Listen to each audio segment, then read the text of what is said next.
What's up, parents? Just want to take a little bit of time today to talk about reading.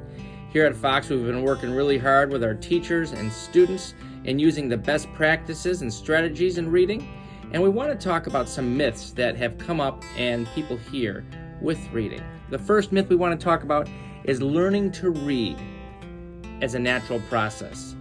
I want to say that learning to read is not a natural process. It is not natural for kids just to learn how to read. And learning to read takes time. For some, it might happen sooner, but it doesn't happen that way for everybody. There's a certain process that has to take place. Systematic and explicit ways to teach reading have to occur for many kids in order for them to learn to read. What can we do? Well, from the day that they are born, we can surround kids with oral language. Have conversations with kids, talk to the babies, talk to the toddlers, surround them with rich oral language. Another myth I want to talk about is when folks say that all kids learn to read differently. Well, that's not necessarily true.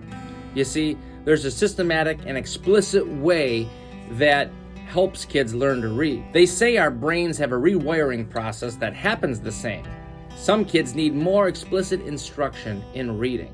At Fox, we really want to make sure we're giving systematic and explicit instruction for our kids in reading and focusing on the 5 components of literacy. Here's another myth, and it's not bad, but it's just a myth and it's not necessarily true.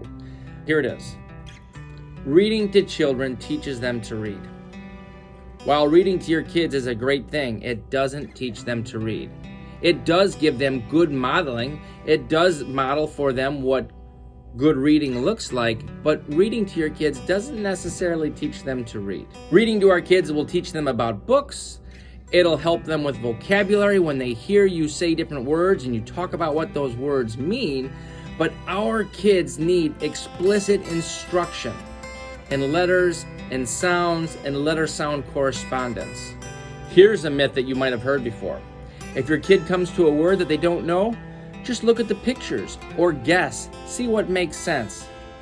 Don't do it. That is not a good reading strategy for kids. It's just not good practice. We shouldn't be telling kids things like, hey, let's guess, let's look at the pictures. The pictures are not going to help kids learn to read. They're only going to help kids learn to guess. Our kids need to learn how to decode words. Something better to tell your child who's having trouble is, hey, let's see if we can sound out these words. Because if we can sound out and decode, now we're talking reading, not by looking at pictures.